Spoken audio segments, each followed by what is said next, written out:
Esta es una maestría que realmente nosotros hemos preparado intentando que sea una maestría de amplio rigor científico, metodológico y práctico también. Su objetivo último es formar profesionales precisamente en ese rigor científico-metodológico para lo que tiene que ver con el diseño y la aplicación de estrategias de intervención social y comunitaria. Digamos que ese es el objetivo último de la maestría, que de ella egresen estudiantes que sean capaces incluso no solamente de diseñar una estrategia de trabajo comunitario, de intervención social y comunitaria, de aplicarla, sino que también cumplan ese paso inicial importante que es el abordaje, el análisis, tener las categorías necesarias para analizar en toda su completud, en toda su complejidad, los diferentes temas asociados justamente a lo social y a lo comunitario en su integración. Es un programa que se ha pensado justamente para cubrir este objetivo general. Entonces tiene un primer módulo que sería el módulo de bases teóricas y epistemológicas de la intervención social y comunitaria, donde se presentan las asignaturas teóricas que quizás van a apuntar más a lo que tiene que ver con justamente esa formación teórica en el análisis, en el abordaje de los procesos sociales y comunitarios. Luego vendría un segundo bloque que sería el de las bases metodológicas de la intervención social y comunitaria, y ahí se trabajan existen asignaturas que tienen que ver más con justamente el diseño y la aplicación de determinadas estrategias, métodos, instrumentos para este proceso, ¿no?, de intervención social y comunitaria. Luego tendríamos un tercer bloque, que es un tercer bloque más aplicado, en el que todas las asignaturas apuntan a campos o ámbitos de intervención más específicos, más particulares, es decir, cuáles serían estrategias de trabajo con colectivos en grupos en riesgo de exclusión social, cuáles serían las estrategias de intervención en familia, en educación. O sea, son asignaturas presentadas para precisamente trabajar las particularidades de las estrategias de intervención en determinados ámbitos, ¿no?, más específicos. Y luego un último bloque que está dedicado entonces a la metodología de la investigación, es decir, todo el proceso de intervención social y comunitaria es un proceso al que le es inherente la investigación, y justamente este es un módulo, en el que se brindan herramientas para la investigación social, y que además incluye, digamos, los dos últimos elementos de este programa, que serían las prácticas externas necesarias e imprescindibles para poder egresar del propio programa, y la elaboración, el desarrollo del proyecto final. Pienso que este programa, además de su condición online, que también es muy importante, es decir, tener la posibilidad de acceder a un estudio de posgrado con este nivel de rigor y especialización, con las facilidades que puede brindar la enseñanza online, que ese sería un valor también muy importante a destacar, también tiene que ver con el hecho de que intenta ser un programa abarcador, holístico, integrador de todos los procesos, las ramas y las dimensiones de la intervención social y comunitaria, y de todas las disciplinas que contribuyen a el diseño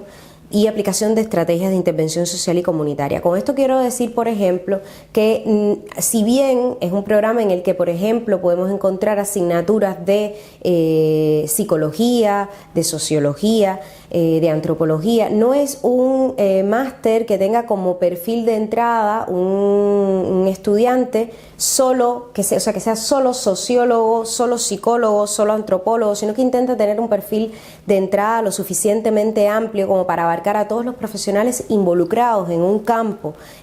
tan interdisciplinar, tan multidisciplinar como es el campo de la intervención social y comunitaria. Entonces las asignaturas, por ejemplo, están pensadas para que tengan el nivel necesario para que accedan un número importante, una diversidad importante de profesionales. Por un lado, este es un máster que tiene una doble titulación, y sería, por un lado, la titulación oficial de maestría en intervención social y comunitaria que otorga la Universidad Internacional Iberoamericana de México, y por otro lado sería un título propio de la Universidad Europea del Atlántico con el nombre de máster, es decir, sería un máster en intervención social social y comunitaria por la Universidad Europea del Atlántico. Y las salidas profesionales pues tienen que ver justamente también con el perfil de entrada, es decir, si es un perfil de entrada tan diverso, también es un perfil de salida muy diverso, con lo cual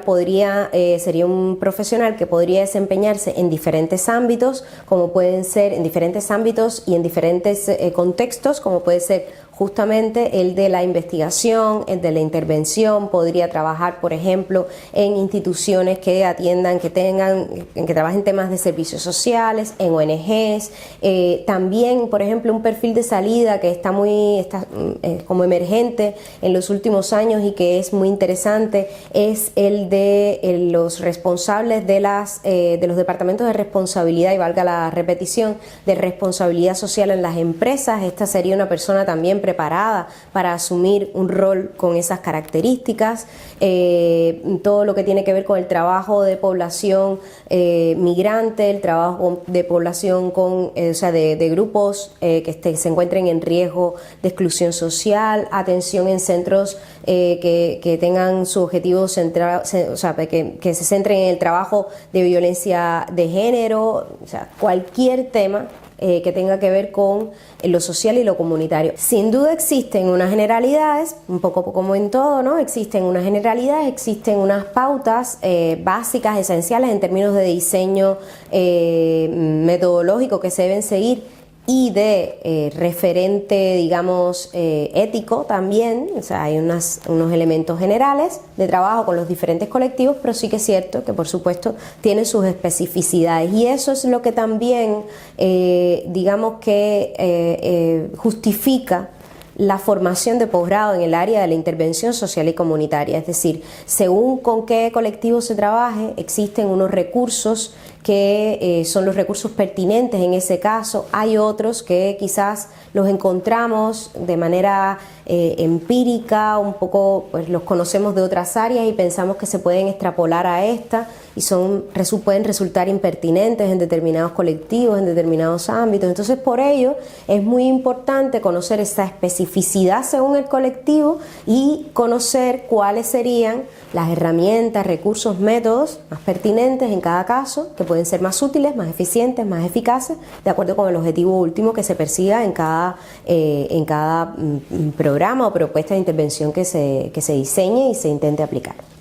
Justamente tiene que ver con lo que decía anteriormente, es decir, depende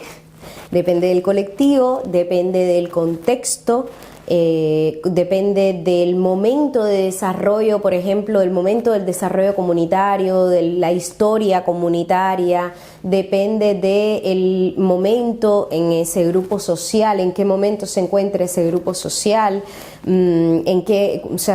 depende si hay herramientas que, por ejemplo, pensando en temas más específicos de trabajo con grupos humanos, hay herramientas que son muy útiles en el momento en el que comienza a desarrollarse un grupo como tal, que empieza a formarse un grupo, que luego será un grupo de intervención, pero hay otras, pero esas mismas no podemos utilizarlas cuando ya este es un grupo que tiene una historia de vida